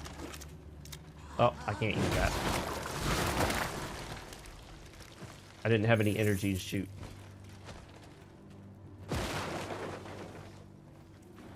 Alright, this is where you get to break a bunch of stuff.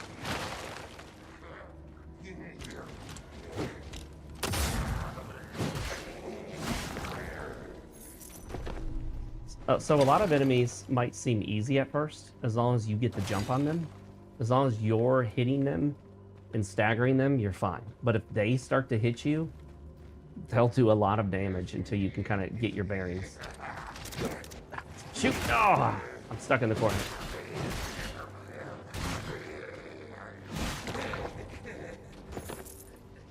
Sometimes I try to shoot and don't realize I don't have enough energy.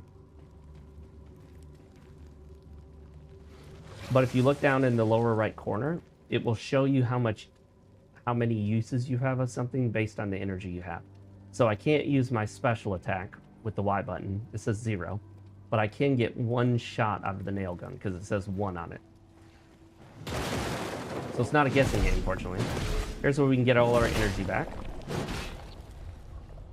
And that gives us 2 uses of our special attack and 3 uses of the shotgun. Or the nail gun, rather. You can open that up to find nothing in it. And now we have our first encounter with the worm enemy.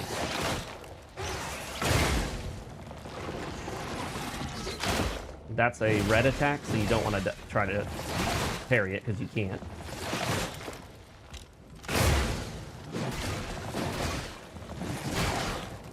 If you know the timing, you can get off quite a lot of hits. They take a moment to charge up. Oh, look, it had the mandatory fall thing. Oh, you know, every Souls-like has to do that. There's a warning on your screen that like puts this red glow if an enemy's coming at you from off screen. Like, watch. You look at my screen, you'll see that red glow right there, warning me where the enemy's coming from. You can turn that off if you don't want it on. I don't mind having it. If the developers intended you to have it, then I'll keep it. If it's an aid that the developers intended you to have, I think I'll keep it. These guys jump very quickly at you, so you have to be careful. See, and they can jump around stuff, so they're very nasty. They operate almost like dogs. Oh, I forgot about that guy.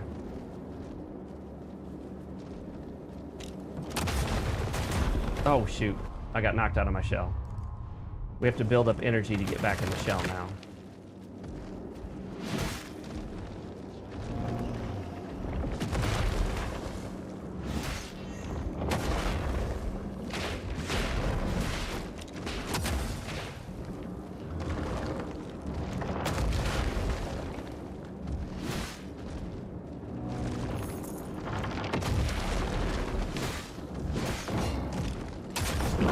There we go. Mission accomplished. Let's get our reward here. Where is it?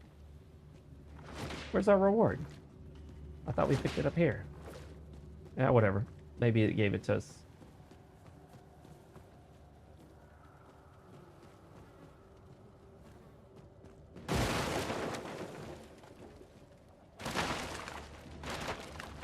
You always got to bust everything everywhere you can, because why not? We're 81% towards our goal of getting our shell back. Oh, I can't shoot. Dang it.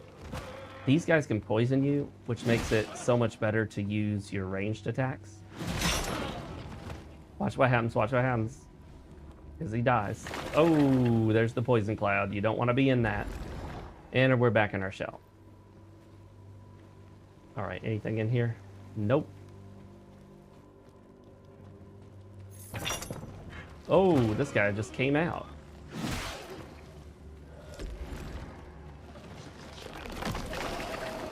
Ugh. It's like he had poisonous diarrhea. Hey, we've all been there, right? We've all had poisonous diarrhea. Who hasn't?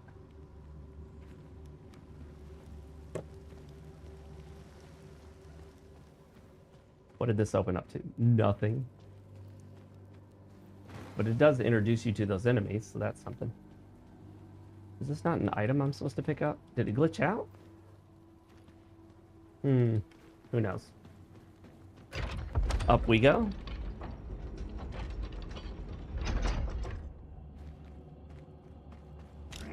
Oh, I don't have any shots.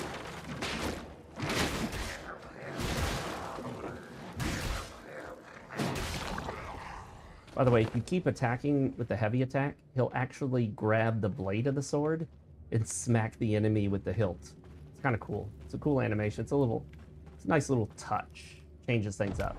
They put so much effort into this game. All the animations, the lore, the atmosphere, the very ambiance style of music. Oh, I fell again.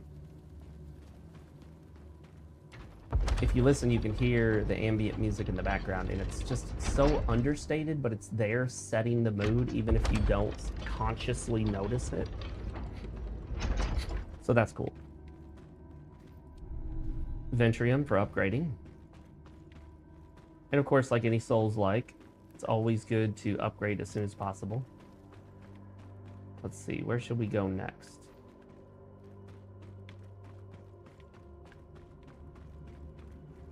We'll go over here. I think we've already been through all this, right? Let's get all our energy back.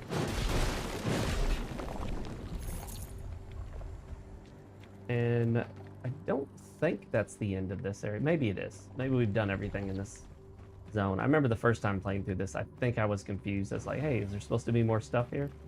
Is there a path forward, or is that the end? Or is there? Maybe there's a secret hidden path.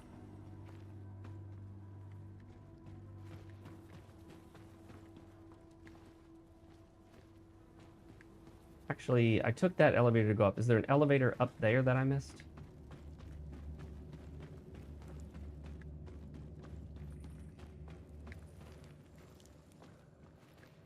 And you can't jump in the game. So, good news is you don't have to worry about whether or not you need to jump somewhere when you can't jump. That's the one that goes down, I'm pretty sure. So it looks like we got everything.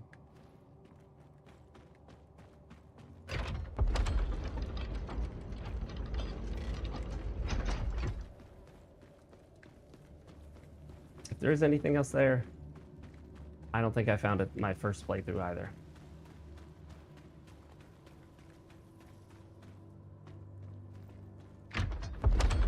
Did get that one cool item though.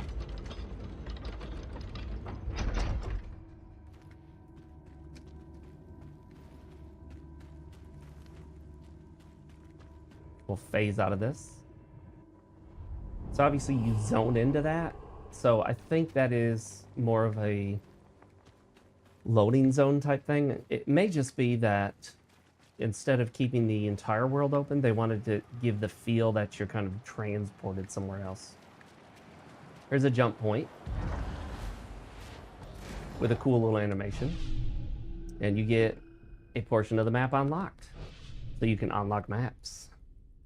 And it even shows you places. Corrupted gates. So obviously, if it's showing you corrupted gates, you probably want to go to them. If it's showing you something, it's probably important to some degree. And that is an awesome jump attack. You slam into the ground like a meteor. There's one more of those dudes here.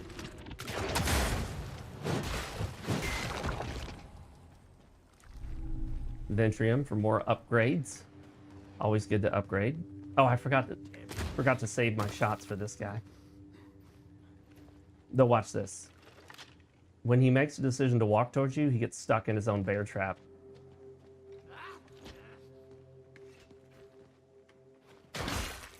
Sucker. Then that guy tries to shoot you. Then you just blow him away with your nail gun. We got the common moonshine, there's some lore to read, and some gold. Oh, and I stepped in the bear trap. I constantly forget about those things. That's why I hate them so much. I'm constantly forgetting that they're there.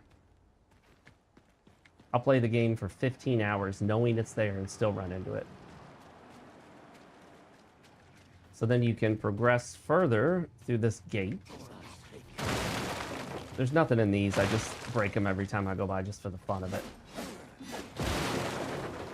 And there's these guys that I forgot respawned over there.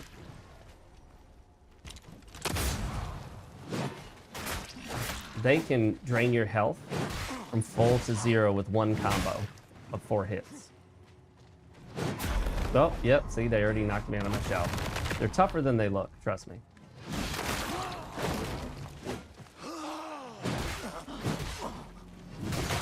As long as you get the drop on the enemy and you keep hitting them, you're usually pretty good with most of the smaller enemies.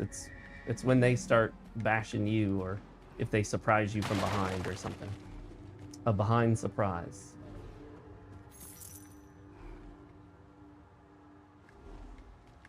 Yeah, Maggie, when you visit the part of town that says Blight Town, but it's in real life, many American cities have a Blight Town in them.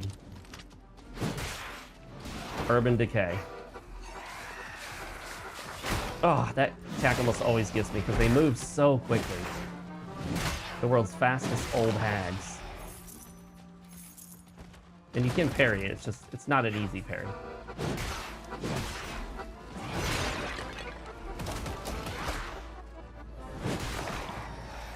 Fortunately, they don't do a ton of damage. 3 offerings needed. Oh, she dodged it. Nice. So the 3 offerings needed, I'm pretty sure, refers to the 3 candles in this area that you can light. So you have to find these candles and light them.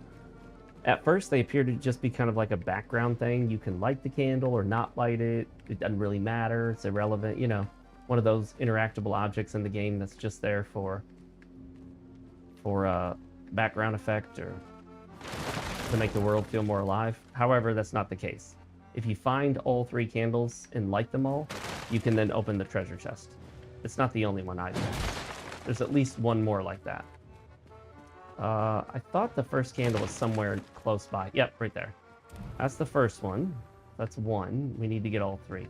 You can talk to these people. They don't ever give you anything. You're locked into the dialogue when you start the conversation.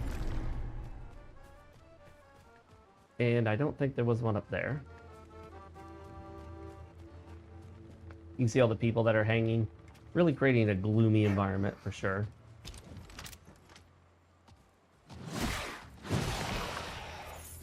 And we have our shell back. There we go.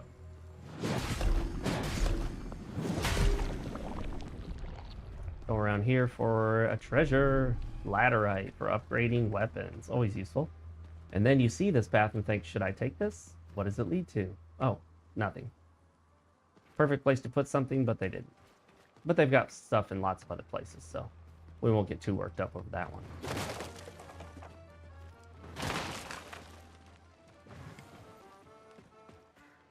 By the way, these barrels up there, I wondered, even though you can't get up there, can you still interact with them? Yep, you can still break them. That's cool. So they put real barrels there. They're not just static backdrops.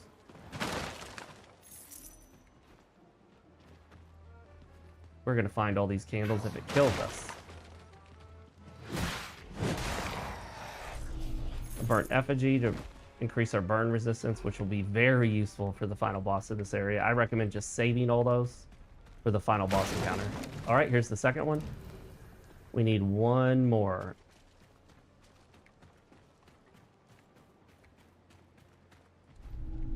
Another burnt effigy.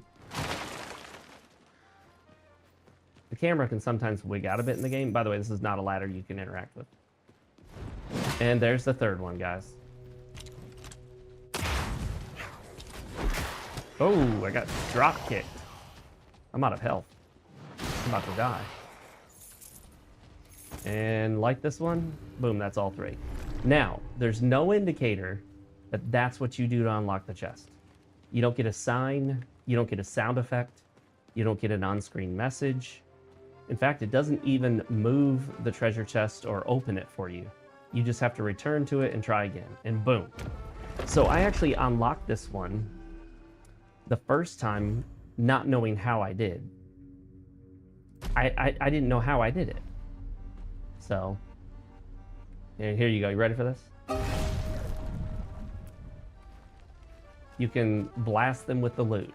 I said actually you don't get a second weapon. You do get a second firearm. It's just the loot, or whatever this thing is. So, I'd forgotten totally all about it. I hadn't even used it. I figured it was a joke weapon and never bothered using it my first playthrough. So, hey, discovered something kind of new. I'd already had it, but wasn't using it. I love the insect-like noise it makes when you interact with something.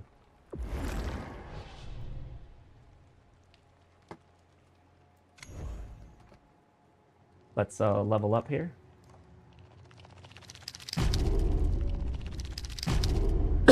Excuse me. These are locked until you go to Zerel and unlock them.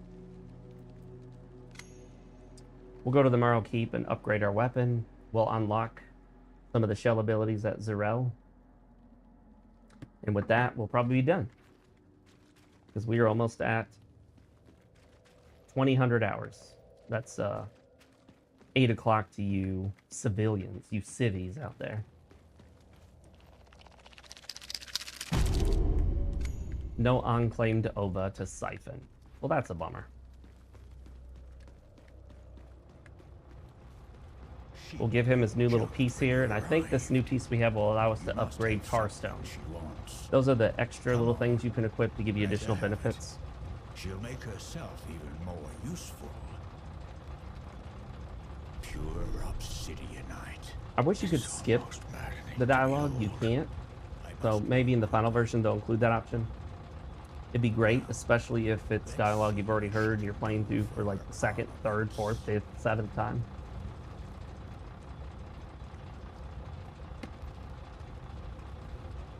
Easy does it. You also don't have to decide between upgrading your weapon or your sidearms because, well, the sidearm uses the same one. Sorry. I think the, what are they called? The tar stones use a different upgrade material, if I'm not mistaken. You can learn to use your sidearm to great effect, especially if you know which enemies are weak to it. Harbinger. Some enemies take massive damage from the sidearm. All right, we're gonna go back to Zerel, who you notice, as we mentioned earlier, is now facing this direction. The thief. Let us discover his We're gonna do some shell bonding here. together. First, we're gonna enter the memory of the rash. Or is this the same memory? Oh, whoops, yeah, this is actually the same memory. I thought it was the new memory. Can we back out now? Or do we have to go through the whole thing? We have to go through the whole thing. Bear with me, guys. My mistake. There's no way to back out of this now. Oh, we have to check the door and make sure it's locked and then go to that thing. Lame. Locked.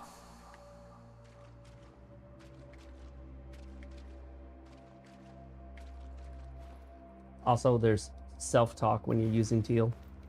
Fortunately, your character, not the shells, but your character, the Harbinger, he never speaks.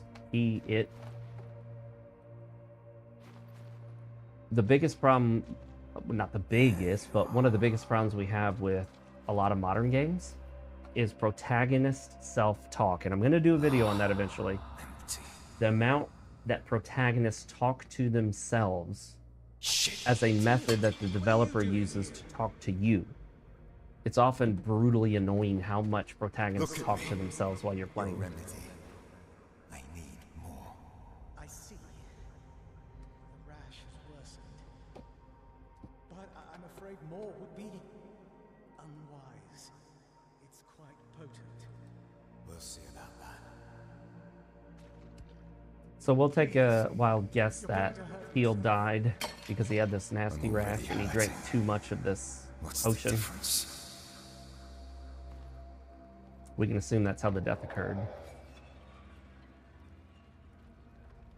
Let's deepen the bond using glimpses. 2 glimpses. the revive efficiency, so we can revive the shell faster. We have more shell capacity, bond tiers level 1. We currently have 2 memories. Now there's another memory we can explore. The rebirth. Has a religious component to it. Salvation. Yes, OLED. My flesh is weak, ravaged by disease. And what of your spirit? Come.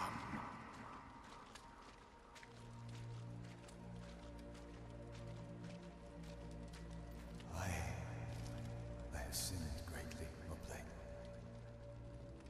Lying. Stealing. Even murder. Worse yet, you are shackled by pity and shame. A terrible sickness.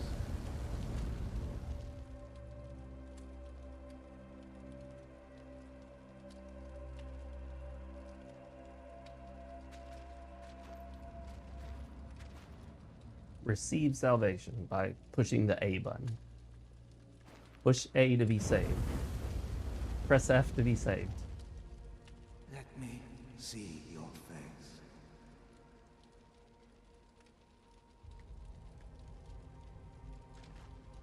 face. You never saw Teal's face in the first game. He was just a skull.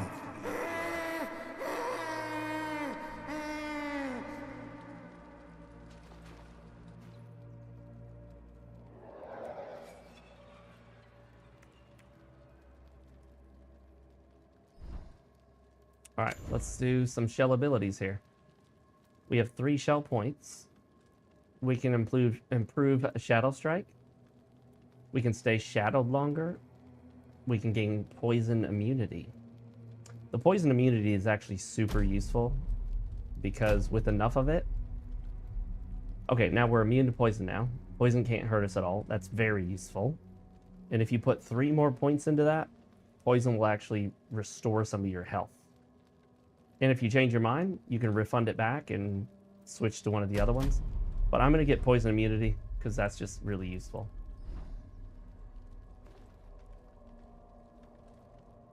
There you go, guys. Okay. Well, let's go ahead and rest at the beacon. Cleanse. And call it at that. Nice 2-hour stream. Great game. Mortal Shell 2 playtest. Has a few little bugs and glitches, but nothing major. Nothing that prevents you from playing through it and enjoying it a lot. Probably my favorite game of all the recent showcases that had a demo or playtest put out. Several others were good. Embers of the Iron Crown is actually pretty good, though not normally my style of game. The Adventures of Elliot is really good for what it is, but it has very annoying hand-holding, and it's way overpriced. Some other good ones as well. Vanran, V-A-N-R-A-N, is a really cool, kind of janky, rough around the edges Souls-like that has some unique mechanics. Really enjoy that demo. My son played it. He enjoyed it a bit. It's got its own unique style. It is rough. It's from like an indie team that they haven't perfected the art yet, so you can tell it's janky, and I still love it though. Sometimes the jank adds to it. You know what I mean? Anyway, thank you, Maggie, so much for being the conversation in this one. We'll try to get some more people in here, but I don't know. It's hard to get an audience when everyone's already watching people. And no matter what time I pick, either the time doesn't work for me because of work and family stuff, or if I try to do the prime time where the most people are going to watch, they're usually watching someone else that they've already been watching. A lot of people watch Asmongold. I like a lot of what the guy says. The problem is that he just watches other people's videos and comments, and which I feel is lower quality because you're not producing something of your own. You're just using other people's content and then giving your opinion of other people's content, and doesn't take much effort. Obviously, that's the reason people do it. It's low effort, sometimes high reward. So, hey, smart, I guess. But anyway, thank you, Maggie. Thank you for everyone else that stopped by, even the lurkers that dropped in and didn't say anything. I'm Fox with RealMarcFoxx. Make sure to like the stream if you haven't already. Subscribe. Leave a comment if you're watching this after the fact. That's always super useful. And check out some of my other videos on the channel, RealMarcFoxx. And check me out on X at RealMarcFoxx. Marc with a C, Fox with 2 X's. I'll put a link down here real quick. I need to have these links handy and have that thing where you can just type exclamation point and it gives everything, you know, exclamation point social or whatever the case is. But there's my X. And then before we go, I'm going to put a link to my Discord server. I'm really pushing that. I know I'm super late to the party, but I do like the conversations I have with people on there. It's pretty cool. And I know people are mad at Discord right now. Discord really pushes you towards paying for Nitro and the whole age verification thing. But bear in mind, the age verification for the most part is actually a government restriction. The government is forcing a lot of these companies to do the age verification. So instead of hating the company trying to follow the new law that they can get in trouble for if they don't, hate the government. Direct your anger at the government. Contact your representatives in your country to get them to do away with this crap. Because getting mad at the company that's doing what they have to follow the law isn't very useful. You get mad at Sony for requiring age verification. They're being forced to do it by the government. If they don't do it, their service can be shut down or they can be heavily, heavily fined. So this is a government problem, not necessarily a Sony problem, not necessarily a Discord problem. It's a government problem. The goal of the people is always to push back against the government's constant efforts to restrict the citizens' rights and freedoms and opportunities. Governments always grow bigger. They cost more money. They grow bigger. They take more away. They become more intrusive. And it's the goal, it's the role of the people to continually push back against that, to tell the government, well, slow down, step back, leave our freedoms alone, stop infringing on our rights and privileges. So it's our job, it's your job to keep telling the government, stop doing this, stop getting involved in everything, stop getting bigger, stop spending more money, stop restricting everything, stop taking away all of our rights, just leave us alone, create a safe environment for us to work, earn money, be productive in society, interact with each other, stop getting involved in every aspect of our lives. It costs money, we end up paying for it, it's intrusive, it restricts what we can do, it takes rights away, it infringes on privileges and rights, it's just bad. This age verification has nothing to do with kids. It's not about kids. It's never been about protecting kids. It's always about government taking more control. If they can use protection of kids as an excuse to do that, they will. Because who's going to say, oh yeah, screw the kids. Who cares about the kids? Everyone's worried about the kids. It's all about the kids, the kids, the kids. Well, kids grow up to be adults. And when they do, they're going to want their rights the same as us. And if their rights are gone because we gave them all up under the guise of protecting the kids, then the kids will grow into adults that no longer have the rights that we used to have, and they'll be mad about it too. You're not protecting the kids by taking our rights away. You're just taking their rights away as well. And it should be the right of parents to decide what they want their kids to do. Anyway, bit of political nonsense there, but it affects video games. That's what I'm saying. All right, guys, thanks so much. I really appreciate everyone. The restriction is not only for not safe for work channels, unfortunately. I think it was originally, but they're starting to roll it out to everything. They're starting to roll it out to, if you want to talk to people online, you have to be age verified. If you want to chat online, you have to be age verified. If you want to access voice chat, channels, forums, you have to be age verified. They want to age verify everything. They want to lock everything meaningful, everything that you would want to do on the internet. They're trying to lock it behind age verification with the excuse that it's for the children. It's not for the children. It's for the government to take more power, to have more surveillance, to be a bigger big brother, to monitor everything you're doing, to keep track of everything you're doing, to restrict what you're allowed to do, to benefit government. And government typically is full of rich, wealthy, elite bureaucrats, not people like you and me. The vast majority of people in government, they are not you and me. They don't work for a living. They don't work in construction. They never have. They're privileged people who grew up in expensive, fancy households where maids and butlers did their work for them. People buy their groceries for them. They don't clean their own home. They don't clean their own toilet. They have people that do that for them, live-in nannies. They have people that take care of their own kids and raise their own kids for them. These are rich, privileged people who don't know what it's like to be regular, everyday people like you and me that have real jobs, that actually get out in the heat and work, that get wet when it rains because we got to get out there and work regardless, that get our hands dirty. They don't get their hands dirty. Well, the only time the government politicians get their hands dirty is by sticking it in the cookie jar and taking all the cookies out. Anyway, enough of that nonsense, guys. Thanks for joining me. I'm Fox with RealMarcFoxx. And as always, never forget, no real gamer uses motion blur. I'll see y'all next time. Bye, everybody.